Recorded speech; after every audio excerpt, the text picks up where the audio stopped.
Fun. As I said earlier, before we continue with some more drinks and snacks, we still have a couple interesting speakers for you, and we'll finish the day up with the last batch of middleweight track companies pitching. So, our next speaker is the CEO and co-founder of Russian Navigation Technologies. Founded in 2005, the firm has become the first Russian idea to IPO success story. Russia is a big player in our region's startup scene, and here to shed some more light on the subject, please welcome Iván Nečajev, who will be joined on stage by Antti Vilponen, co-founder and CEO of Arctic Startup. Come on stage, guys.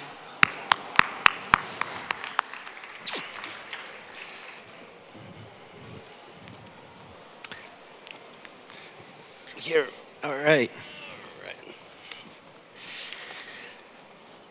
Okay, let's start off with a little bit of background into what Russian Navigation Technologies actually is and what you guys do.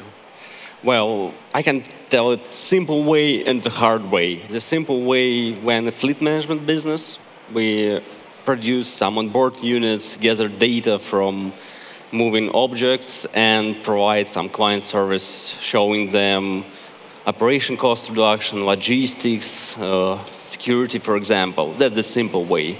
The hard way to explain what we are doing, because I'm doing it for the 13 years and the market is really changing within a year, is that all the human thing in changes. It's in human nature to understand the changes. If something goes steep, humans don't understand it. So what we do actually, we digitize changes and provide the solution for our clients to understand these changes. Okay.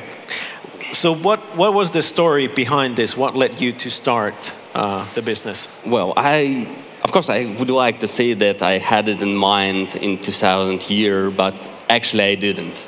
We started as a group of students on the base of the company, like Ruslan Communications, as a department. And we engineered software, hardware, and it took us like 5 years to understand what we're going to do in this market. In 2005, we got angel investments and split up as a separate company, already with some product, but not knowing what to do with it, because one of the major things that we do in our business, we gather data. And to gather data, you need cellular networks. And in 2005, it cost really a lot to get all the data from the vehicles. Then we started in Moscow, had a few successful clients for like 100 cars. For example, right now we operate on 200,000 vehicles, which makes us like 5th in Europe, 10th globally in the world. And made a few success projects, and we understood that we need money to grow the business from Moscow to the whole country. And then we do 2 VC rounds. After 2 VC rounds, the market started growing really quickly, and after 3 years, we made an IPO, where we told our investors that we're going to grow our business from just Russia side to a global business. So here we are now. So, but let's, I think not many people know in general that there's a different sort of location-based system in Russia at play. It's not GPS. So how does this sort of technology sort of protect you when you were starting off your business in Russia, as opposed, say, from foreign companies? Because there were already companies who were doing something similar on GPS. Yeah, so I wouldn't say, of course, we work with the Russian navigation system GLONASS, and actually most of the emerging markets require us to provide them with the GLONASS GPS solution together. But at the time we started, we didn't think about anything like protecting our technology. The thing that protects us is the business model, because European countries, America, which was actually founded this market, they use recurring revenue models. So they sell pretty simple products to their clients. What we do, we really integrate into our client's business. We do audit, we provide the solution, and we provide all the information how to implement this technology on the client side. When you sell something which is innovative, you need to adopt your client to understand the benefits, the value of the system you're providing to them. So having this experience is the best protection you're going to have on the market. All right. What about, let's talk a little bit about money. When you were raising those investment rounds, what was the market like in Russia back then? Well, the question was where to get money, because when in production business, you need to pay the manufacturers, you need to grow, and you need to pay in advance. We didn't have anything on our side besides the technology and a few guys with the brains. Nobody will give you any money for that. And at that time in Russia, we were lucky because all the government venture capital companies started. And we were like one of the first companies which managed to raise venture money. And everything that we were showing to our investors about the future. Hey guys, there are like 8 million of commercial vehicle in Russia. Imagine right now the penetration is below 1%. Imagine that we could do like 1% more. It makes us a great company. That's the main idea we were selling. Okay. And how did the market change when you basically IPO'd on the Moscow Stock Exchange? Was it an easy decision to do? Well, going public, I think it's not an easy decision to any companies because it changes everything. And we had a choice, actually we had a choice. We can go to the private equity, which is much more easy and cheaper for the company, or we could go public. But we needed a few things besides the money. That happens. First, we needed the publicity, because we need to show to our clients, most of them are great corporations, huge corporations, billion corporations, that we're transparent, that they understand that we're a solution provider for long term. That's the first thing. The second thing, we're thinking about the emerging markets. And for the year, for example, we made our representative offices or solutions in 23 different countries. That's good. And we need to show to our foreign customers that we will stay on the markets, that we're also transparent, and that they could work with us. And the third thing, of course, money. So we decided to do an IPO. And it really changed a lot of things inside the company, because you have to work with your investors. You have to speak with them all the time, and it's like 1/4 of my work to speak with the investors, to understand where the market is going, to explain them. Yeah. What was your market cap when you went public? It was about, I just need to calculate from rubles to USD dollars, about 55 million. Okay, and where is it today?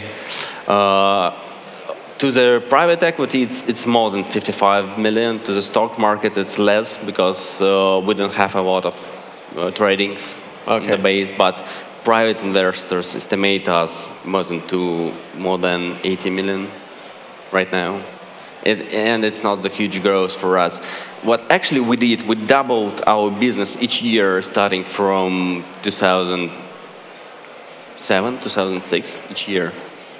Okay, and when we had a little chat backstage, you said that it's not very common to do this sort of an IPO, but yet there are other companies on the Moscow Stock Exchange. There are not too much of them, and it's a great opportunity for any company to go to the MySix to go public, to show the investors what they're actually doing and to protect their business. There are, I think, 5 or 6 small companies, but we need much more companies in this market to show the trades, for the investors to be interested in buying and selling such companies, such venture companies. Was the Moscow Stock Exchange the only stock exchange you were looking at, or thinking about Europe as well? For right now, or for that time. Back then? Back then, we actually didn't have a choice. Okay. Because we were really small for any other stock exchange market. But for right now, of course, we're thinking about it. Okay, very good. And which countries do you operate currently? You've expanded since quite a lot. The main business are still in Russia. We have like really good business in former USSR countries, and we have really good business in Latin America. It's a really interesting region. They have like really high prices.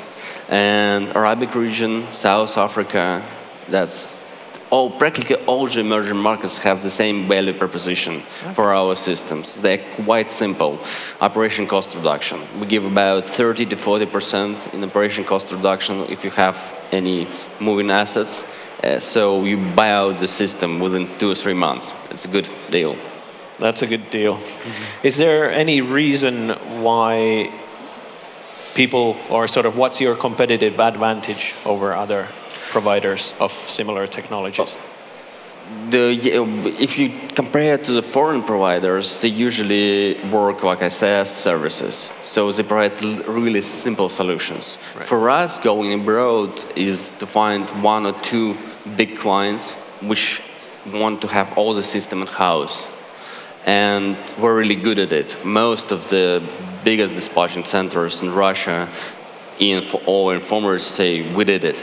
We have a good understanding how to provide this product to our client and how to manage them to really use it, really operate it. I think that is the most competitive advantage. The other thing is that in Europe, most of the moving assets, cars or vehicles are new. They have all this CAN interfaces, computers on board already. In Russia and other emerging countries, you can have like a really brand new vehicle, which would cost about 200,000 euros, and a really old one from 2000 years. And you need the system to work the same on the both vehicles. So we're really better adapted to the market and can provide better solution. All right, all right. You said also that, you know, as you run this business, you start accumulating a lot of big data inside your systems. And I think that's something of an opportunity in the future, maybe for you or for the industry. Do you have any thoughts on this? Well, I think that's the best place when there are a lot of brilliant guys, creative guys, to find one idea into the mind.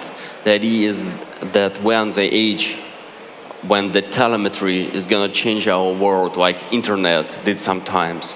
And I think the world is going to change within 4 or 5 years. And the question is that there are a lot of devices which we all have, which stands some kind of data. And I don't think there are any company in the world right now which understands how to work with data, how to process it, how to make it valuable.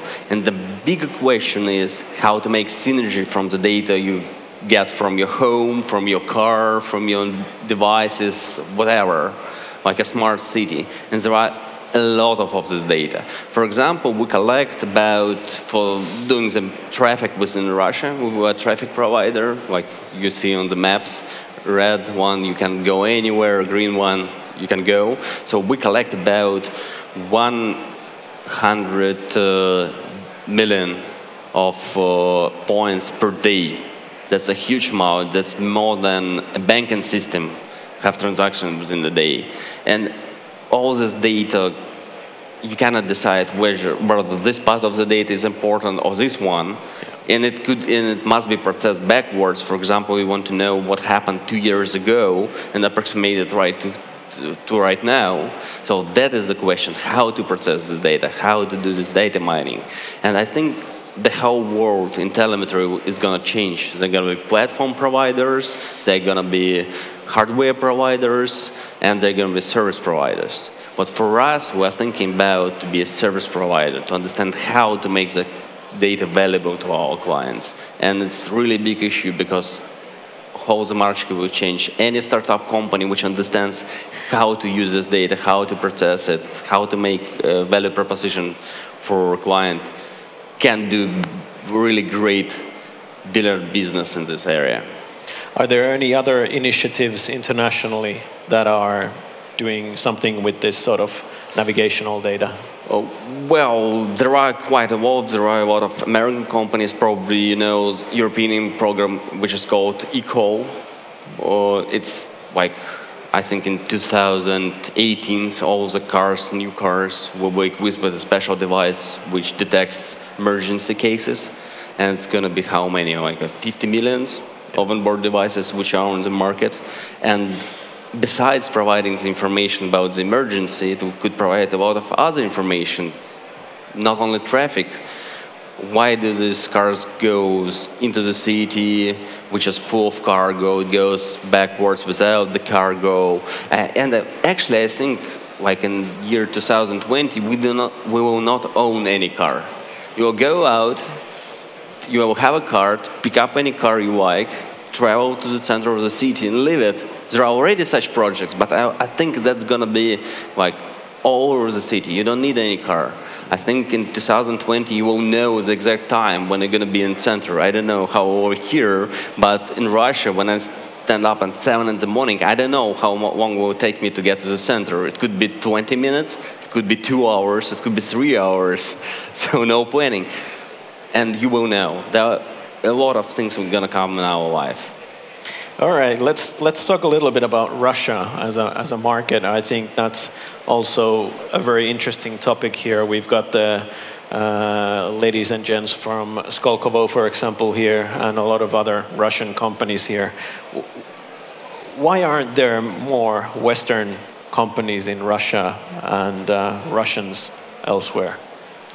Well, what we see right now in Russia, that there are a lot of startups because of the Skolkovo, Russian venture company, Rosnano, BTBs, all these venture firms. They really provided a good ecosystem for the startups to grow. There are a lot of startups. For example, I, as a part of a venture fund, look through about 300 to 400 startups per year. It's quite a great amount. Yeah. And as far as I see, for Russian companies, it's really easy, for Russian startups, it's really easy to start in Russia because they understand all the specifics.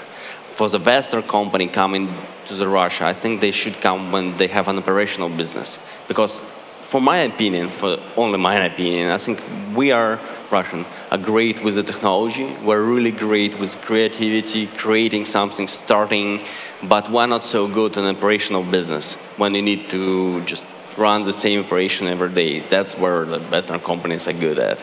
So that's going to be the synergy probably when the business is grown within the country and probably some big player all over the world comes into it, takes the operation. How easy is it to raise funding in Russia at the moment? For right now, I'm certainly sure that's much more easier than raise it over here or in America. I'm certainly sure about it. So go east. Yeah, but I'm sure that's not going to last for a long time. 2 more, 3 years more probably. But right now, it's the best time. Why is that? Because when this venture market started, you need to teach the people, you need to bring or to teach new, I don't know, layer of guys, new layer of entrepreneurs. Yeah. And for right now, they're kind of, not weak, but they don't understand how it's done abroad. So they have some weakened standards, for example, as in America. Okay. They will grow within a few years, but right now is the best time, certainly. So act fast. Do you have, I think we're running out of time here, but do you have any last sort of tips or pieces of advice? We just heard Pekka Viljakainen here up on stage give some thoughts to companies going to Russia, but from sort of your entrepreneurial point of view, any sort of obvious mistakes maybe to look out for? Well, I usually say about 3 things. First thing, which I really think that's really important, that's vision and mission. That's the 2 things that most of the startups are lack of. They usually understand how to run the business within a year, 2 years, 3 years, but nobody understands where the business is going to be in 10 years. So think about it. It's really important. The second thing, I think, just try. That's the best advice I can get. All right, very good. Thank you very much for your time. Thank you very much. It's been a pleasure. Thank you. Nice.